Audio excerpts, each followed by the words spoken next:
The Marlins had their first split squad day of spring training. 2 different games, 2 different rosters. How'd it go?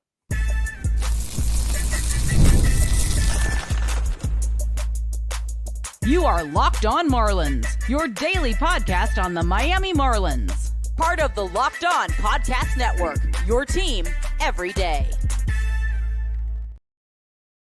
Welcome to the Locked On Marlins. I'm your host, Jeremiah Geiger. You can find me at Jeremiah Geiger2 over on X. And thank you for making Locked On Marlins your first listen of the day, part of the Locked On Podcast Network, your team every day.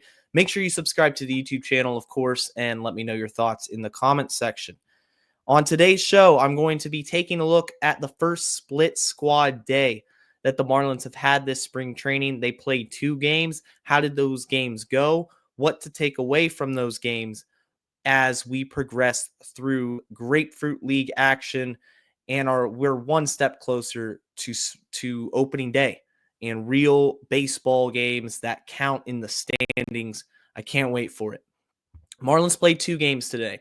First was a 110 pitch against the Houston Astros. The second was an evening game. It was broadcast on television via the Mets broadcast, SNY. So thankful for that.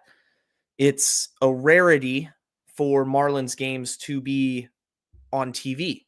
You know, some of them are just the radio broadcasts, and Jack does a great job. Scott Kornberg is calling games, a couple games for the Marlins this spring training. So the radio crew does a great job, but it's always great to be able to watch a TV broadcast and be able to see these guys in action.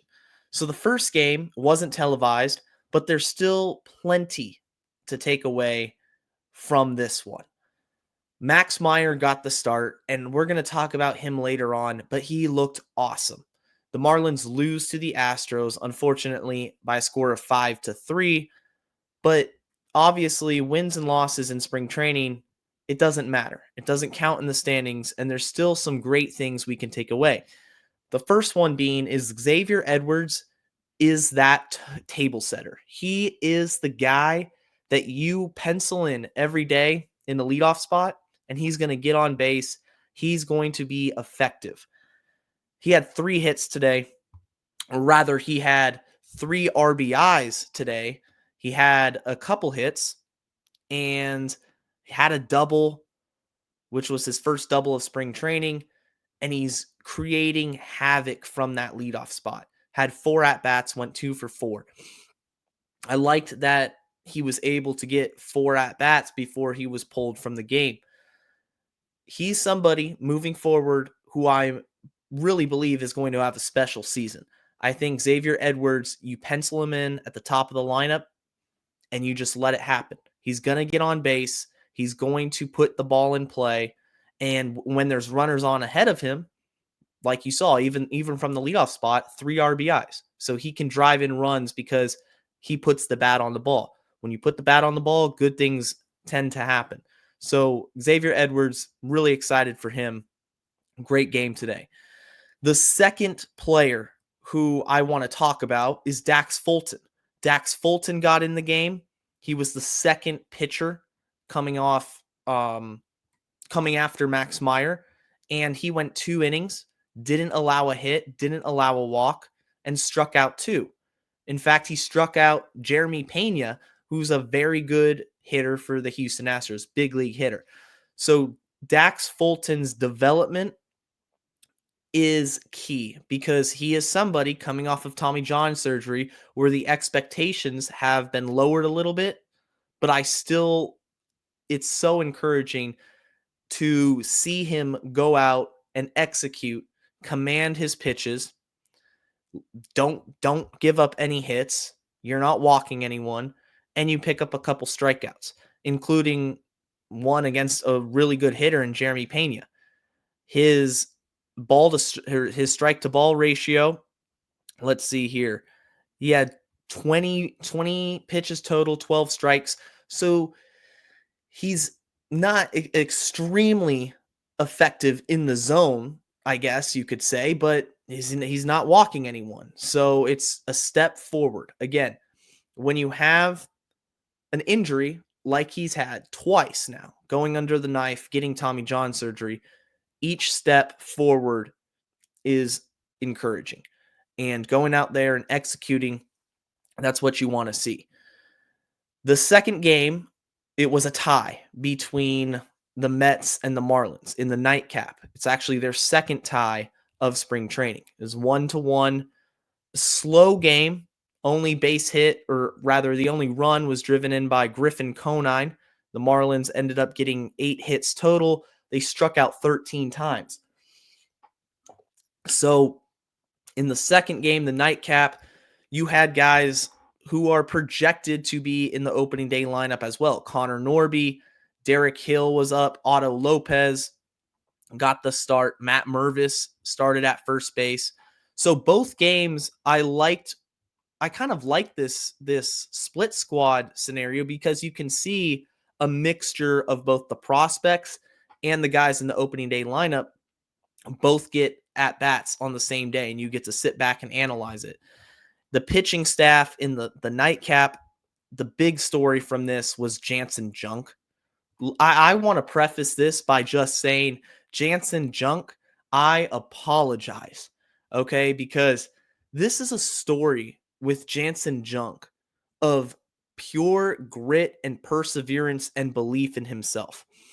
He made 2 stops in the major leagues last year with the Brewers and the Oakland Athletics and got absolutely shelled. 8 innings total, gave up 22 hits. The ERA was through the roof. And when the Marlins signed him to a minor league deal and an invite to spring training, I was like, what are we doing here? This guy's not any good. He's nothing special. It looked like somebody who got a taste of the major leagues and just didn't have it.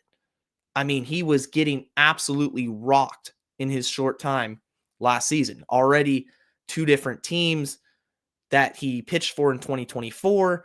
So this is his 3rd team since the start of last spring training. And I had no expectations for him, really. But Janson Junk looked awesome tonight against the New York Mets. Just phenomenal from a stuff perspective and overall. And the arsenal, he threw the 4-seam. Get this, a 20.2 inches of induced vertical break on the 4-seam fastball. That's elite. That's elite movement on the 4-seam. He threw that 8 times tonight, threw the slider, the curve. I mean, it was nasty. It was absolutely nasty. And for a guy to be on his 3rd organization, hopefully in the major leagues now, because at this rate, Janson Junk has a great chance to make the major league roster after what I saw. The dude is nasty. Credit to you, Janson Junk. I salute you. His stuff is absolutely through the roof. 2 innings, 2 perfect innings, got 4 strikeouts, and one of them was a called strike 3 on a full count pitch against Juan Soto, one of the best hitters of our generation. It was a 95-mile-an-hour fastball, caught Soto looking. I don't know if Soto was guessing off speed or he just thought that it was going to be a ball because Soto has a great eye at the plate. And this is a very minuscule thing to talk about. But that one pitch against Juan Soto on a full count to catch him looking for strike 3 shows me that fastball has a lot of great movement. And we see in the profile 20 inches of induced vertical break. That's outstanding. And you fool a hitter in Juan Soto thinking it's going to be a ball and it's strike 3. So awesome outing for Janson Junk. To me, from the split squad day, that was the biggest takeaway, along with Max Meyer, who I'm going to be talking about in the next segment. But I believe in him now. He has my complete attention moving forward as somebody who's going to find a role on this team. Coming up next is the second pitcher who I'm going to talk about. Talking about Max Meyer, guys. He looked great today in his start against the Houston Astros. That's coming up right after this.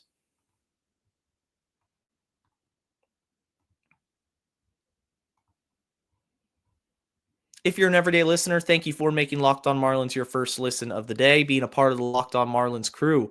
If this is your first episode, of course, be sure to subscribe, leave a like, and continue to join me on Locked On Marlins. We're going to have guests on the pod.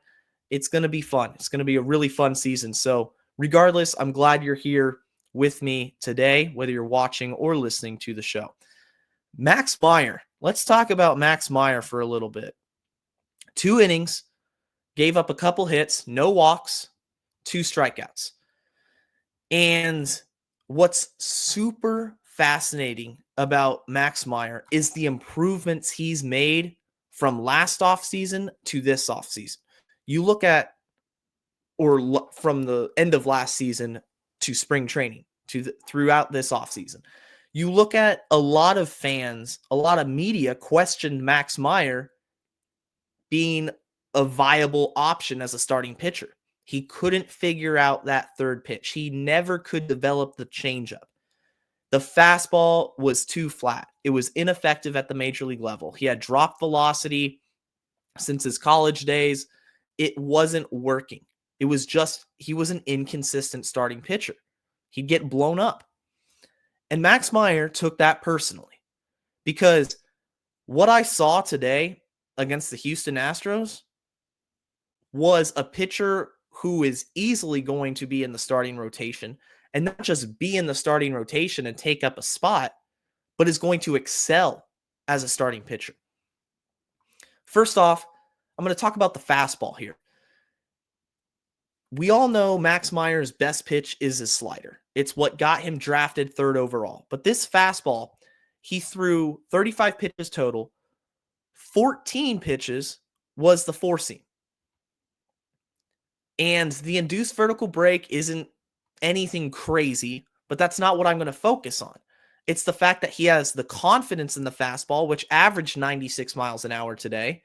So the velocity looks to be here to stay. That velocity he's going to be sitting 95, 96. That's a plus. And then you look at the vertical approach angle. He's manipulated his release point. He's lowered his arm angle from 46 degrees on average last season. He's dropped it a little bit. Whatever he's doing this offseason is working, because that vertical approach angle, VAA, 4.3. That is really, really good. That's almost, I talk about Max Meyer as somebody who needed to make his fastball more of an elite weapon. That is going to be an elite weapon. It's going to generate whiffs up in the zone if he can continue that with the velocity, that vertical approach angle. If he can continue to locate it and throw it for strikes, it's going to deceive hitters and it's going to play up. He doesn't necessarily need to have the crazy natural induced vertical break. Somebody like Brian Wu is a perfect example. Brian Wu on the Seattle Mariners is somebody who doesn't throw extremely hard, and his induced vertical break, the movement on the 4-seam on the pitch isn't crazy. It's not elite, but what he does is he has a really low release point. The vertical approach angle is really low, and that pitch is effective. And in the offseason, a few weeks ago, I said Max Meyer's got to work on bringing down that vertical approach angle. If his fastball naturally doesn't have as much life and tail, then how can you make it deceptive to hitters and still make that pitch play at the major league level? Not only did he have the confidence in the fastball, the characteristics looked really good. He threw the sweeper. He's getting confidence in the sweeper, which he's just added this offseason. So we already know he has the slider, which is a great swing and miss pitch. It was his ticket to the major leagues. And now he's adding a sweeper and a sinker, which he can manipulate as weapons against right-handed hitters. So that changeup that he's been working on for so long to establish that third pitch that can generate whiffs and hold hitters accountable. It's not a focus anymore as compared to that sweeper. He's feeling really confident in it. He can get swing and misses. So what it does is you have the slider, which is going to be more of a downward, tighter break, and that sweeper is going to be way more horizontal. It's going to almost fly away from the right-handed batter's box. So when you're a right-handed hitter and you're facing Meyer now, you have to account for the four seam, which I talked about, the characteristics, that vertical approach angle. It's going to be deceptive. He can throw it up in the zone, and now it's at 96. And now you're going to have a slider, which is his bread and butter. And now you establish consistency with the sweeper. That's going to be another pitch with a different look that you're going to have to take into account. So if you play fantasy baseball, I encourage you, draft Max Meyer because he is going to have a good season. I can just feel it. The confidence is there. He is so locked in right now. Locked on, locked in. But the number one thing you want from any of your starters is confidence, right? You want them to have that bulldog mentality on the mound. And Max Meyer's got that. He's confident enough in his fastball to throw it and say, you know what? It's improved. This is what I got. And the numbers, the graphs, the charts, they all speak for themselves. And now he's gaining confidence in a new pitch, in his sweeper, in his sinker. And that's a credit to the coaching staff. That's a credit to pitching coach Daniel Moskis, who I think is absolutely killing it right now in camp and is going to be a very, very good pitching coach in the future for the Marlins. A lot of fans, including myself, were shocked when they decided to let Mel Stottlemyre Jr. go, who was one of the best pitching coaches in baseball. But Daniel Moskis, he is absolutely cooking right now in spring training. Max Meyer is cooking. So if you play fantasy baseball, draft this guy. Because I'm playing fantasy baseball this season, and I'm in a couple different leagues. One of them, I'm the only Marlins fan in there. I know that for a fact.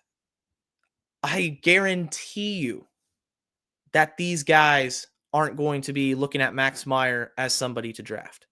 You look at the numbers from last year, you look at how he's done so far in his major league career, there's not a lot to hang his hat on. But this season is going to be special. I guarantee that. Ryan Weathers, he didn't pitch in the split squad game, but he pitched over the weekend, 98 miles an hour, induced vertical break. So that ride, that life on the pitch, 19 inches. So this stuff is improving, and it's early on in spring training, of course. You want to make sure that these results continue on into the regular season. You know, sometimes I need to take a step back and just remind myself it's only spring, it's early, but I'm loving what I'm seeing. No doubt about that. And I have faith. I believe that these positive results you're seeing from Max Meyer, Ryan Weathers, Janson Junk are going to continue. Janson Junk, the driveline guy. He's a minor league free agent getting blown up in his first two stints in the major leagues last season. I mean, it was bad. And he comes over to Miami on a minor league deal. And I want to see this guy make the major league roster. And I doubted him. I did not think he had what it took to be a major league pitcher. But today's game against the Mets, those 2 innings, those 4 strikeouts, his first inning struck out the side, put him down in order 1, 2, 3. Those breaking balls were nasty. There's something there. So it's still a few weeks out from opening day. There's still going to be roster cuts. and there's still going to be performances over which we'll overanalyze and I will talk about on the show because I get really excited about this team. I'm passionate about this team, but so far there's a lot of positives to take away from the split squad. Coming up next, I'm going to be talking about the spring cuts that have just happened, the first go around of cuts. Also, will the Marlins roll out a closer by committee? Will they have a set closer to start the year? That's going to come up right after this.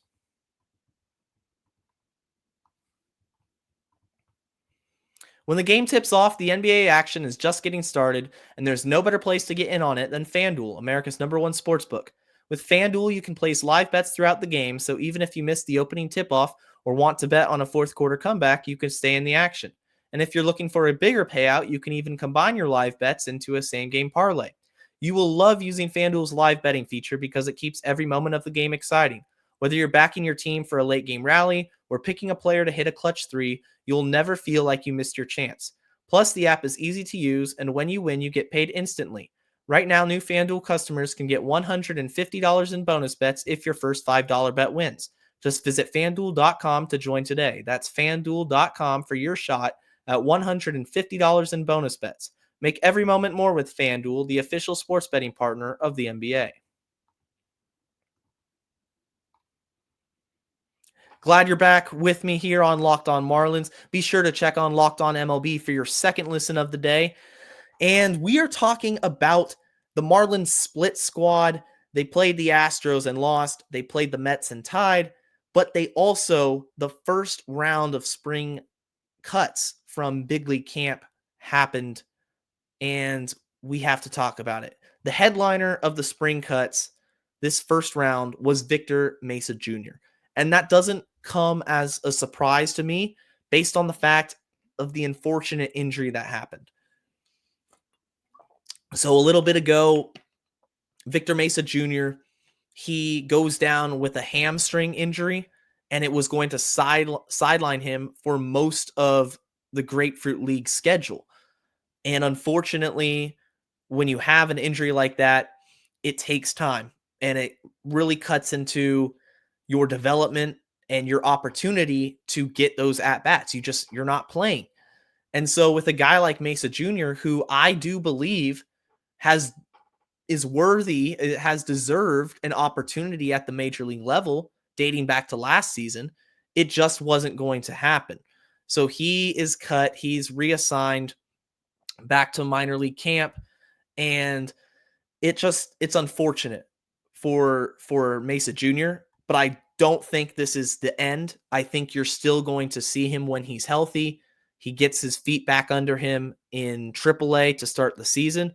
He will be up. You will see Victor Mesa Jr. in a Marlins uniform this season.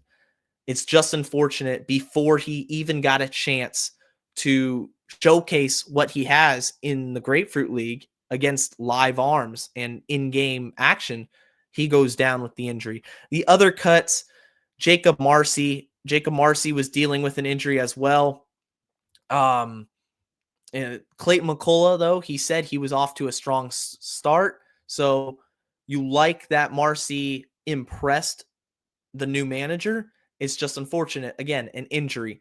Freddie Tarnuk, who came over on a minor league deal, he was dealing with an ankle injury. He's reassigned.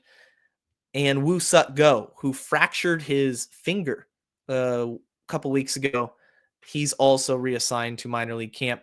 The only player who wasn't reassigned due to injury, most likely, was Ryan Ignofo. Ryan Ignofo is a catching prospect for the Marlins. He's still in the lower levels of the minor leagues. And when you have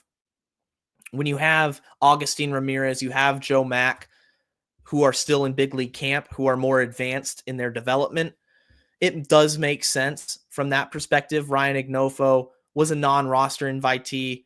He'll probably start off in Beloit. So he got assigned there to Beloit in August of last season. So he's still a ways away from the major leagues. But you look at the catching depth right now in the Marlins organization, Liam Hicks, who is a Rule 5 draft pick, so he has to make the 26-man. Otherwise, he's offered back to his previous team. You have Nick Fortes, who's the incumbent starter. And then you have Joe Mack and Augustine Ramirez, who are both getting a lot of playing time. It makes sense that Ignofo gets reassigned back to minor league camp. Now, the closer by committee, that is an interesting topic I want to quickly hit on before I get out of here. The Marlins started last season with Tanner Scott as their closer. It was obvious he was one of the best closers in baseball, got flipped at the deadline for a haul of prospects, which as a rental, that was completely expected. Now, after he got traded, it was Calvin Fauché who took over for the closer's role. He looked pretty good. At the beginning of this season, really believed in Calvin Fauché. I still believe in Calvin Fauché that he should be the Marlins closer moving forward. But if they decide to start opening day and they finish Grapefruit League action and they don't have a set role for the ninth inning, they don't have that one guy, whether it's just how they want to handle the ninth inning without a true elite closer like Tanner Scott, that might be the case moving forward, at least to start the season, until somebody just goes out and grabs that role and is so dominant that you have to put him as closer.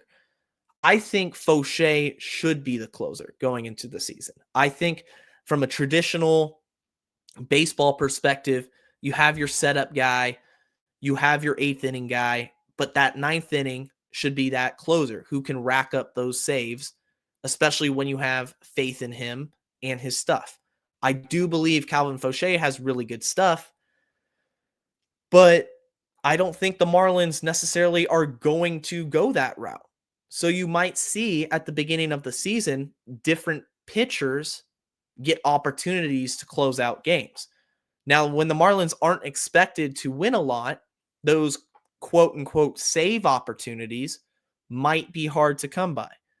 I've talked about before, the Marlins have a really tough schedule to start the season. So you want to ensure that these pitchers are getting reps in game and still staying active. So let's say, for example, the Marlins are down 8-3 in the ninth on Monday, and Tuesday it's a 7-4 game. They're still losing. It's not going well. These pitchers still have to throw. So Jesus Tinoco is another guy. He took over for Calvin Fauché when Fauché went down with injury in September. He had a shoulder issue. And then you have Declan Cronin, who had a super long streak without giving up a home run, which is a positive for a reliever, especially a late inning guy. And then you have Anthony Bender, who throws really hard. You have the lefty, Andrew Nardi, but he's not healthy right now. And the only healthy lefty right now on the 40-man is Anthony Veneziano. So you're going to have to factor in, do you bring Veneziano in the 7th and the 8th, and then he's done? What if the game goes to extras? There's a lot of working parts here when it comes to the Marlins closer situation. What I do think is when you are a rebuilding team and you have interesting bullpen pieces like the Marlins do, I think that it's exciting to see these guys be able to get opportunities in high leverage roles because they're going to eventually be trade deadline targets. We saw the Marlins trade guys like Huascar Brazoban last season or JT Chargois. And this season, if the Marlins are uncompetitive by the deadline, I don't see a scenario in which they're going to hoard these bullpen pieces. You can flip one or two of them, the ones who are doing well. If somebody has established themselves as a closer, that's awesome. But teams are going to look at them, look at their numbers and their stuff. We know Fauché has strikeout stuff. We know Tinoco has strikeout stuff. And then and then you can make trades. So the bullpen is flexible to start the year, but there are some names who I think are very talented and who you're going to see in late inning roles, whether that's the 8th inning or the 9th inning. They're going to get their shot to establish themselves as the closer in waiting, to take over for Tanner Scott's absence last season. That's going to do it on today's edition of Locked On Marlins. On tomorrow's edition of Locked On Marlins, I have a special guest in the house. Eli Sussman from Fish on First will be here on Locked On Marlins. It's going to be a really great episode. Until then, stay safe, guys, and let's go fish.